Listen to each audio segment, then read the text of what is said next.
Hello family, welcome to Stories with JAYVIL. Please subscribe and leave a like for us.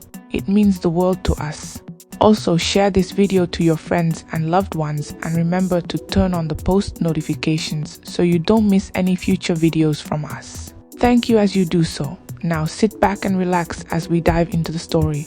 It was a stormy night when Emily was born. Thunder rumbled in the distance and rain lashed against the windows of the small, dimly lit clinic on the edge of town. Inside, a young couple eagerly awaited the arrival of their first child. Emily's mother, a petite woman with kind eyes, clutched her husband's hand as the pain of labor overtook her. Her father, a carpenter with rough hands and a steady demeanor, whispered words of encouragement, masking his own nervousness. The midwife bustled around the room, her calm movements soothing the tension in the air. But as the hours dragged on, the storm outside seemed to mirror the chaos inside. The labor was long and difficult, but finally Emily's first cries pierced the air. The sound brought a wave of relief to her parents. Tears streamed down her mother's face as she reached out for her baby. "She's beautiful," the doctor murmured as he cradled the newborn in his hands. His voice was soft, reverent. When Emily opened her eyes for the first time, the room seemed to fall silent. The doctor froze, his gaze locked onto hers, and for a fleeting moment, his expression was one of awe. Her eyes were unlike anything he had ever seen, large, shimmering, and impossibly captivating. They seemed to hold a light of their own, like stars trapped within the confines of her gaze. The midwife gasped, her hands flying to her mouth. And then the unthinkable happened. The doctor stumbled backward, his hand clutching his chest. His face twisted in pain, and he collapsed to the floor. The midwife screamed, rushing to his side, but it was too late. The doctor was gone, his lifeless body sprawled on the cold tile floor. Emily's mother let out a terrified cry, clutching her newborn tightly. Her father stood frozen, unable to comprehend what had just happened. The midwife, trembling, whispered a prayer under her breath. "It's her eyes," she finally managed to say, her voice shaky. "Don't look into her eyes." Panic and confusion filled the room as Emily's parents stared at their daughter, now sleeping peacefully in her mother's arms. The midwife quickly draped a blanket over the baby's face, shielding her from view. Word of the incident spread quickly through the small town. Rumors swirled, some called Emily a blessing, others a curse. Elders whispered about ancient spirits and supernatural forces. Her parents, desperate to protect her, withdrew from the world. They refused visitors, determined to keep their daughter safe and hidden. But in the quiet of their home, the fear remained. Every time Emily opened her eyes, her parents would glance away, unable to bear the thought of what might happen. They loved her deeply, but the tragedy of her birth weighed heavily on their hearts. From that day forward, Emily's life would be defined by the strange and terrible power of her gaze, a gift she never asked for, and a curse she could not escape. Emily's parents, James and Mary, tried to carry on as best they could, but life was never the same after that fateful night. The town had always been a place where neighbors supported one another, but now it felt colder. The whispers and glances began almost immediately. "She's cursed," some said. "No child should have eyes like that," others murmured. "Did you hear?" The doctor looked into her eyes and dropped dead. The rumors grew with each retelling, spiraling into outlandish stories that painted Emily as a harbinger of death. Her parents, once active members of the community, withdrew completely. Mary stopped attending church, unable to bear the judgmental stares. James closed his workshop, working instead from home to avoid the prying questions of his customers. Inside their modest home, the atmosphere was somber. Mary spent hours cradling Emily, humming lullabies and running her fingers through her baby's soft hair. She wanted to protect her daughter from the world, but she also feared the child's growing power. James, practical and resourceful, began crafting solutions. His first attempt was a simple pair of dark cloths tied around Emily's head, but the fabric often slipped, revealing her eyes at the worst moments. One evening, as Mary was putting Emily to bed, she glanced down and made the mistake of looking directly into her daughter's eyes. She felt a strange pull, like she was being drawn into their depths. A dizzying sensation washed over her, and for a moment she couldn't breathe. James grabbed her arm just in time, snapping her out of it. "That's it," James said firmly. "We need something stronger." The next morning, he worked tirelessly in his workshop, crafting what would become Emily's signature, a sturdy, custom-fitted box. Made from lightweight cardboard, it had soft padding inside for comfort and small, carefully placed holes that allowed her to see without revealing her full gaze. "It's not forever," James said gently as he placed the box over Emily's tiny head. "Just until we figure out how to keep everyone safe." Mary wept as she watched her baby girl adjust to her new reality. Emily, too young to understand, clapped her hands and giggled at the strange contraption. For a moment, her parents managed a smile, but their hearts were heavy. They knew the box was more than just a physical barrier. It was a symbol of the isolation their daughter would endure. As the months turned into years, the box became a part of Emily's identity. To the outside world, she was the girl with the box on her head. Inside her home, her parents tried to create as normal a life as possible. They filled her days with love, books, and stories of a world that wasn't yet ready for her. But even in the safety of their home, they couldn't ignore the looming question. How long could they protect her from a world that feared what it didn't understand? By the time Emily turned 5, the cardboard box had become her shield against the world. It was no longer just a solution to an extraordinary problem, it was a part of her life.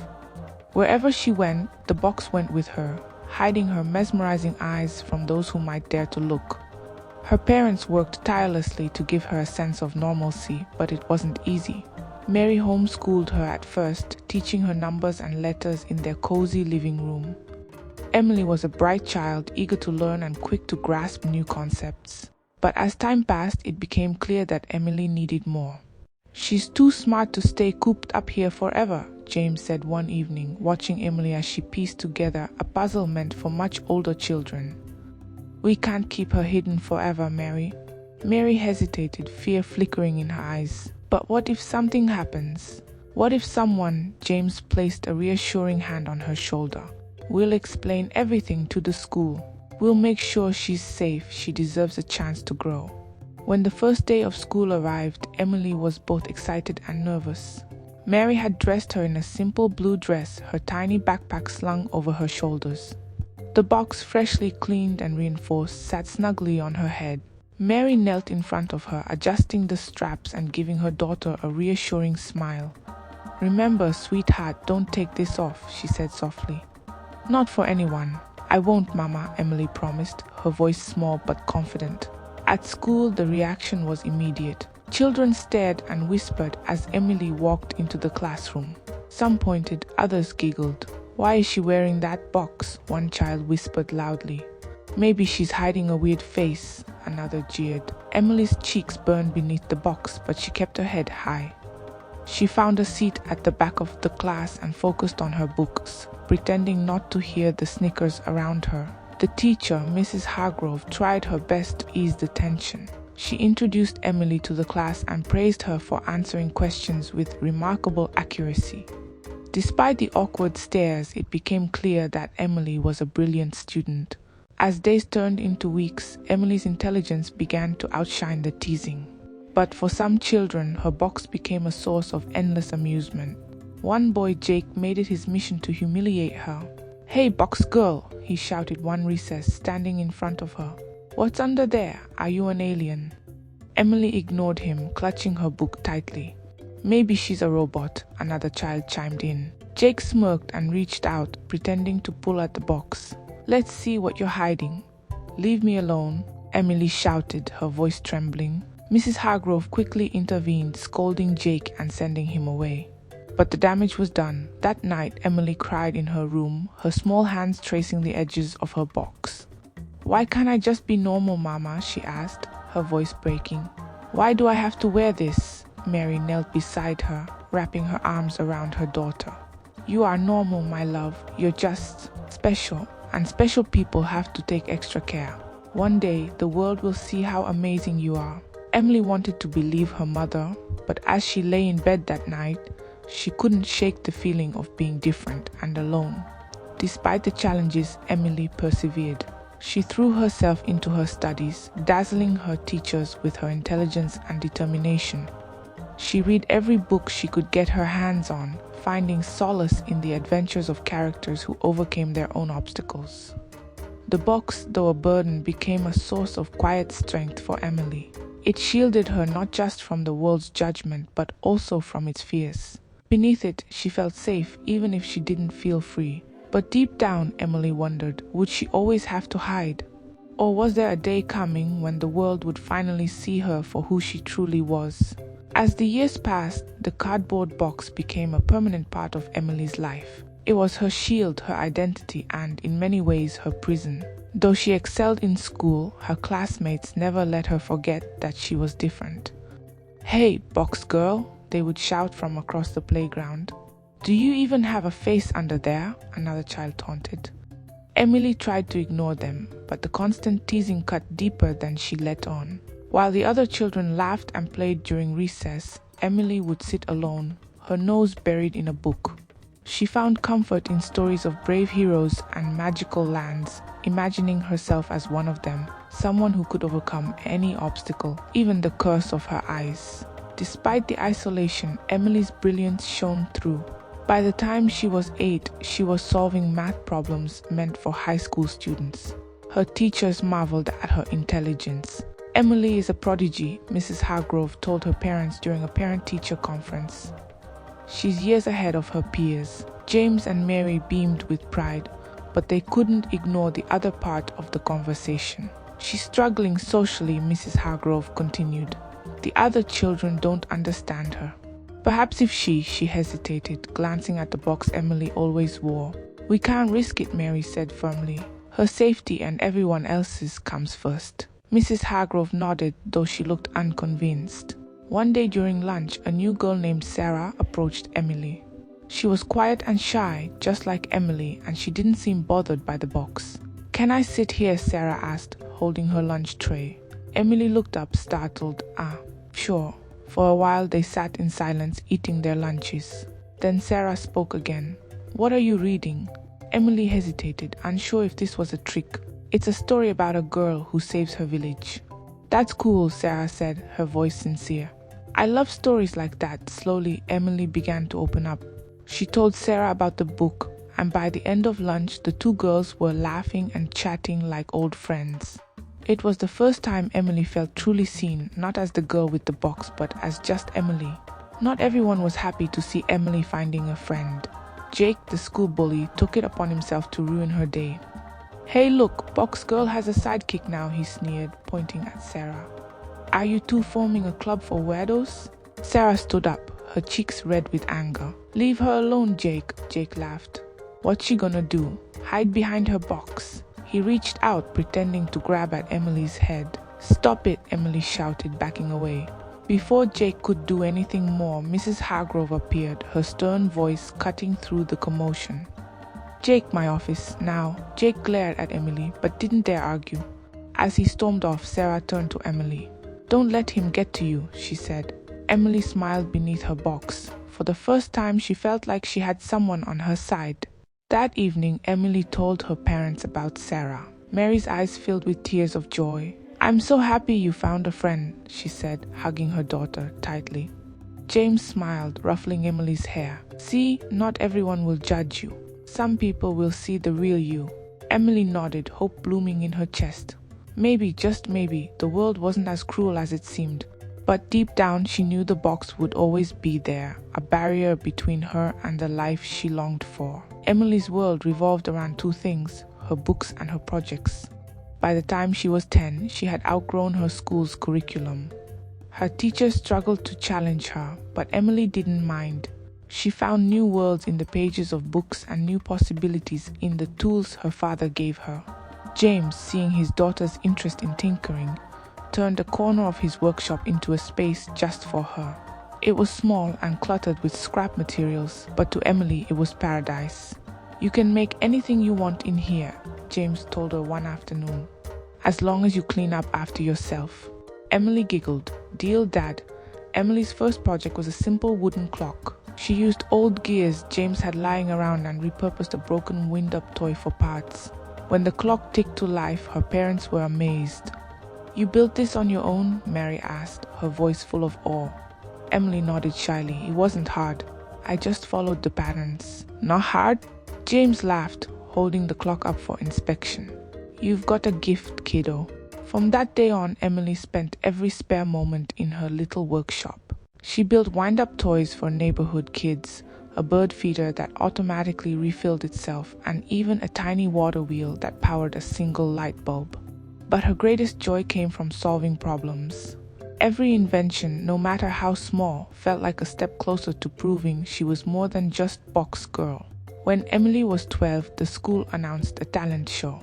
It was the talk of the classroom, and even the usual bullies seemed excited. "You should enter, Emily," Sarah said during lunch one day. Emily hesitated. "What would I do?" "Show off one of your inventions," Sarah suggested. Emily's first instinct was to refuse. The thought of standing on stage, even with her box, terrified her. But Sarah's encouragement stayed with her. That evening, Emily told her parents about the idea. "You should do it," James said immediately. Mary looked worried. "What if someone tries to take off her box?" James shook his head. "She has a right to share her talent. We'll be there to protect her." After some convincing, Emily agreed. For weeks, Emily worked tirelessly on her project, a mechanical hand that could mimic human movements. It wasn't just a display of engineering skill, it was a message. Emily wanted to show her classmates that even with her box, she could create something extraordinary. The night of the talent show arrived, and the auditorium buzzed with excitement. Emily stood backstage, her box firmly in place, clutching her invention. When her name was called, she stepped onto the stage, her heart pounding. The whispers started immediately. "Why is she even here?" someone muttered. "She's just going to embarrass herself," Jake snickered from the audience.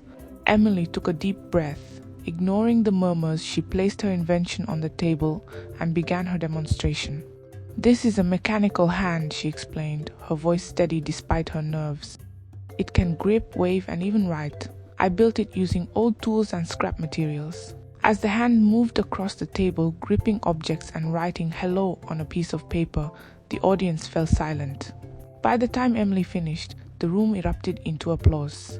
Even Jake, who had been so quick to mock her, sat stunned. After the show, Sarah ran up to Emily, beaming. "You were amazing," Emily smiled beneath her box. For the first time, she felt proud not just of her invention but of herself. That night, as she lay in bed, Emily thought about the applause, the astonishment in the audience's eyes, and the feeling of finally being seen, not for her box, but for her brilliance. It wasn't a perfect victory. She still wore the box, and the whispers hadn't disappeared. But it was a step forward, and for Emily, that was enough. The following year, Emily was 13, and her love for building and creating had only grown. She had turned her father's workshop corner into a full-fledged lab, where wires, gears, and tools of all kinds sprawled across every surface. Her latest invention, a solar-powered lantern, had amazed her parents and neighbors alike. "Emily, your ideas could change lives," James told her one evening. "You're going to do big things someday." Emily felt her heart swell with pride. Though the box still shielded her from the world, her inventions had become a way to connect with others. One crisp Monday morning, Mrs. Hargrove walked into the classroom with an air of excitement. "Class, I have wonderful news," she said, clapping her hands together. "Our school has been selected to host the county-wide science fair this year." The room buzzed with chatter. Even the usual troublemakers seemed intrigued. "This is a chance to showcase your creativity and intelligence," Mrs. Hargrove continued.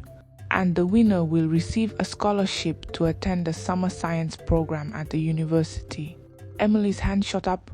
"Can anyone enter?" Mrs. Hargrove smiled. "Of course, Emily. I think you'd be a perfect candidate." Though the class groaned, Emily's mind was already racing. This was her chance to prove herself on a bigger stage. That afternoon, Emily and Sarah sat together under their favorite tree during lunch. "You're going to enter, right?" Sarah asked, biting into her sandwich. Emily nodded. "I already have an idea. What if I create a portable device that can turn polluted water into clean, drinkable water?" Sarah's eyes widened. "That sounds amazing. How would it work?" I'd use a combination of filters and solar energy, Emily explained, her excitement growing. It could help places that don't have access to clean water. Sarah grinned. You're going to win for sure. Emily felt a spark of hope. For once she believed Sarah might be right. Emily threw herself into the project with determination. She researched water purification methods, tested different materials, and worked late into the night in her workshop. James often found her surrounded by blueprints and half-finished prototypes.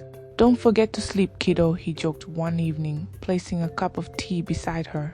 I'm almost done with the filtration system, Emily replied, her eyes sparkling with excitement beneath the box. Her parents marveled at her focus. Despite the challenges she faced, Emily was thriving in her own way. Of course, not everyone was supportive. Jake and his group of friends hadn't forgotten their favorite target. You think you're going to win the science fair box, girl? Jake sneered during recess one day. What are you building, a better box for your head? Emily ignored him, her resolve stronger than ever. Sarah stepped in, her fists clenched. Leave her alone, Jake. She's smarter than you'll ever be. Jake smirked but backed off. Emily whispered her thanks to Sarah, grateful to have at least one person on her side. As the science fair approached, Emily put the finishing touches on her device. She called it the Clean Stream, a lightweight portable water purifier that used solar panels to power a filtration system. The Clean Stream could clean a gallon of water in under an hour, making it ideal for areas without access to clean water. Her parents were astounded. Emily, this could change lives, Mary said, her voice thick with emotion. Emily smiled beneath her box, feeling a surge of pride. For the first time, she believed her parents' words. The day of the science fair arrived, and the school gymnasium was transformed into a hub of creativity. Projects of all kinds filled the space, from baking soda volcanoes to homemade robots. Emily stood nervously by her table, the Clean Stream gleaming under the lights. She adjusted her box and took a deep breath. This was her moment. Good luck, Sarah whispered, squeezing her arm. Thanks, Emily replied, her heart pounding. As the judges approached her table, Emily straightened up. She was ready to show the world that she was more than the girl behind the box. The science fair was a flurry of excitement, with students showcasing their creations and parents milling around, beaming with pride. Tables were filled with intricate projects. Robots whirred, volcanoes erupted, and solar-powered gadgets hummed. But none caught the judges' attention quite like Emily's Clean Stream. Standing behind her table, Emily adjusted her box nervously. She had rehearsed her presentation countless times in front of her parents and Sarah. But now that the moment had arrived, her heart pounded in her chest. You've got this, Sarah whispered, giving her an encouraging smile before stepping aside to let Emily present. The panel of judges approached her table, clipboards in hand. Among them was Dr. Caldwell, a renowned environmental scientist. He leaned forward, intrigued by the sleek design of Emily's device. Good afternoon, Emily began, her voice trembling slightly. My project is called the Clean Stream. It's a portable water purifier designed to make polluted water safe for drinking, using a combination of filtration systems and solar energy. As Emily demonstrated her invention, pouring murky water into the device and showing the clear, drinkable result, the judges were visibly impressed. Dr. Caldwell asked thoughtful questions about the materials she used and the potential for large-scale implementation. Emily answered each one with precision, her confidence growing with every word.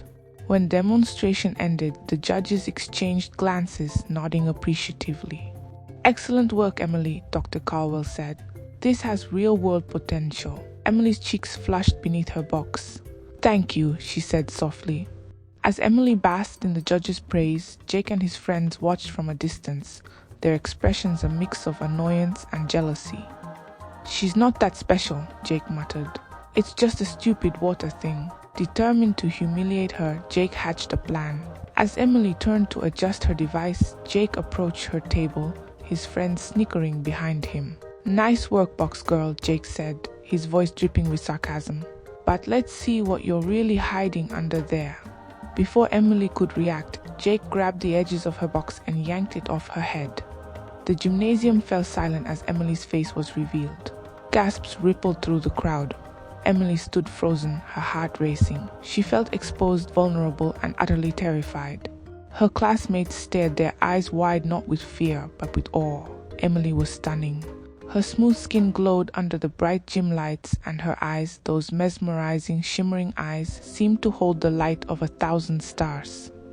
"She's beautiful," someone whispered. Jake, still holding the box, looked dumbfounded. For once he had nothing to say. Emily quickly shut her eyes, panic gripping her. "Don't look at me," she cried, covering her face with her hands. Her parents rushed to her side, and James placed a protective arm around her. "It's okay, Emily," he whispered. "Open your eyes." "No," she sobbed.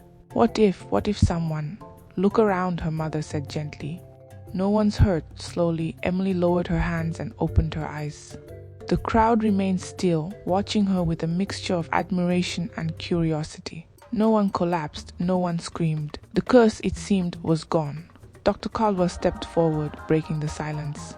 "Emily," he said, his voice steady, "your project is remarkable, and so are you. Don't let anyone make you feel like you need to hide." The crowd erupted into applause, louder than anything Emily had ever heard.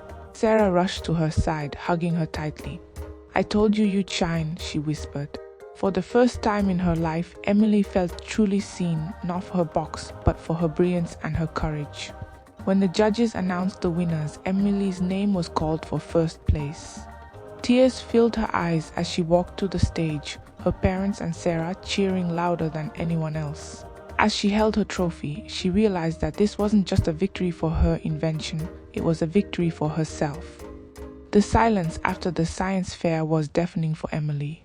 For hours after the event, she replayed the moment in her head, the gasps, the stares, and the realization that no one had been hurt.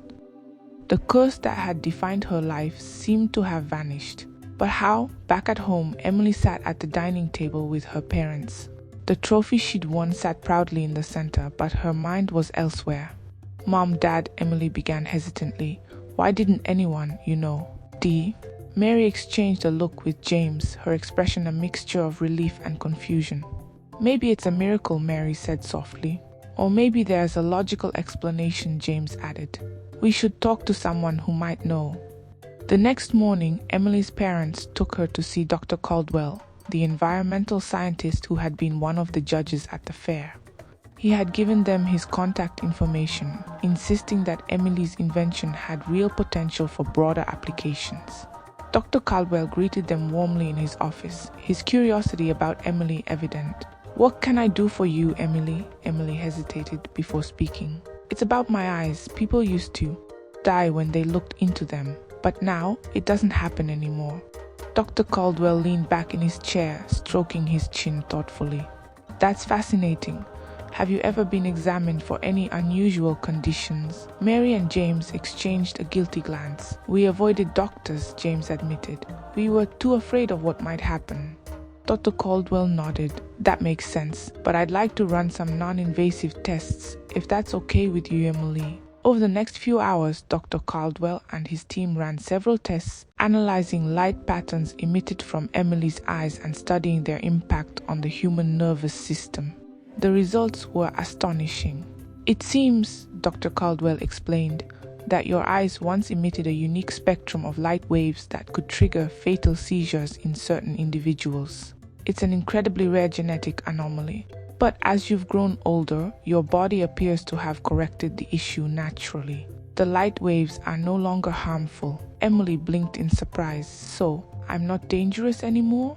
Dr. Caldwell smiled. "Not at all. Your eyes are still extraordinary, but they're perfectly safe now."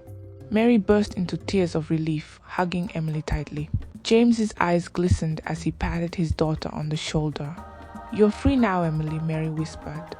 "You don't have to hide anymore." That night, Emily stood in front of her mirror, holding the box that had been her constant companion for as long as she could remember. She traced the edges with her fingers, her mind flooded with memories of isolation, ridicule, and fear. But those days were over. With a deep breath, Emily placed the box in the corner of her room. She didn't need it anymore. When she walked downstairs, her parents and Sarah were waiting. Sarah's eyes widened when she saw Emily's face. "You're beautiful," she whispered. Emily smiled. For the first time, she felt truly free. The next day, Emily returned to school without the box. Her classmates stared, but this time it wasn't out of fear or ridicule, it was admiration. "Emily," Jake said awkwardly, approaching her during lunch. I'm sorry for everything. I didn't know." Emily studied him for a moment before nodding. "Thank you, Jake." Word of her story spread quickly, and soon Emily was invited to speak at local events about her invention and her journey. Her life had changed overnight, but instead of feeling overwhelmed, Emily felt ready. She wasn't the girl with the box anymore. She was Emily, a genius, a survivor, and someone who could finally embrace the world. Emily's life changed dramatically after the science fair. News of her invention and her remarkable story spread like wildfire. The local newspaper ran a front-page article titled, "The Girl Behind the Box, a Genius Among Us." For the first time in her life, Emily wasn't hiding, she was celebrated. At school, the same classmates who had teased her for years now treated her with admiration. Teachers praised her creativity, and her classmates no longer whispered behind her back. Even Jake, her former bully, seemed to have a change of heart, going out of his way to be polite. But Emily remained grounded. Sarah, as always, stayed by her side, reminding her of what mattered most, the impact she could make on the world. One morning, while Emily and her parents were eating breakfast, the phone rang. James picked it up, his expression shifting from confusion to excitement. "It's for you," he said, handing the phone to Emily. "Hello," Emily said nervously. "Hello, Emily," a deep voice replied. "My name is Dr. Victor Monroe, and I'm the director of the National Youth Science Program. I've heard about your clean stream invention. I must say, it's incredible work." Emily's heart raced. "Thank you, sir. We'd like to invite you to present your invention at the National Science Expo next month," Dr. Monroe continued. "It's a prestigious event where young innovators like you get the chance to showcase their ideas to some of the brightest minds in the country." Emily could hardly believe it. "I'd love to," she said, her voice trembling with excitement. After she hung up, her parents hugged her tightly. "We're so proud of you," Mary said, tears streaming down her face. The weeks leading up to the expo were a whirlwind of preparation. Emily refined her CleanStream device, incorporating feedback from Dr. Caldwell and her teachers. She even added new features like a digital monitor to track water quality levels. Sarah helped her rehearse her presentation, playing the role of a curious audience member. "What inspired you to create this device?" Sarah asked during one practice session.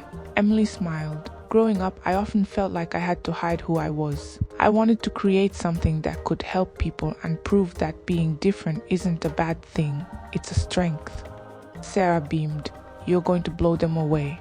The National Science Expo was held in a grand convention center, with bright lights and banners welcoming participants from across the country. Emily felt a mix of nerves and excitement as she set up her booth. Her parents and Sarah stood nearby, offering words of encouragement. When the event began, crowds of people flocked to her booth. Scientists, journalists, and students marveled at the clean stream. Emily answered their questions with confidence, explaining the science behind her invention and the real-world problems it could solve. Toward the end of the day, Dr. Monroe approached her with a smile. "Emily, you've done something truly extraordinary," he said. "Your work has the potential to change lives." Emily felt a surge of pride. "Thank you, sir. That's all I've ever wanted." As the expo drew to a close, the judges announced the winners. When Emily's name was called for the top prize, she could hardly believe it. She walked to the stage, her parents and Sarah cheering loudly. "This award isn't just for my invention," Emily said as she accepted the trophy. "It's for everyone who's ever felt different or misunderstood. Your uniqueness is your strength. Don't ever let anyone tell you otherwise." The audience erupted into applause, and Emily felt a sense of belonging she had never known before. When Emily returned to her town, she was greeted with a hero's welcome. The mayor presented her with a key to the city, and local organizations invited her to speak at events. She became an inspiration to children and adults alike, proving that even the biggest challenges can be overcome with courage and determination. But for Emily, the greatest reward wasn't the recognition or the awards. It was the knowledge that she no longer needed to hide. She had found her voice, her place in the world, and the strength to embrace who she truly was. Emily's world expanded in ways she had never imagined. After her success at the National Science Expo, her clean-stream invention gained widespread attention. Environmental organizations reached out, offering to help her bring the device to communities in need. News outlets featured her story, focusing not only on her innovation but also on her journey from isolation to empowerment. But amidst the growing recognition, Emily remained humble. She spent her time improving her designs, consulting with scientists, and answering letters from young admirers who saw her as a role model. One day, Emily received an invitation from the State University to visit their engineering department. She was nervous but excited as she walked onto the sprawling campus with her parents and Sarah. The head of the department, Dr. Elena Parker, greeted her warmly. "Emily, we've been following your work closely," she said. "You have an incredible mind and we'd like to offer you access to our facilities to continue developing your projects." Emily's eyes widened. "Really? But I'm only 13, Dr. Parker smiled. "Talent has no age. We're here to support you." Emily toured the labs, marveling at the advanced equipment and resources. She felt a surge of possibility.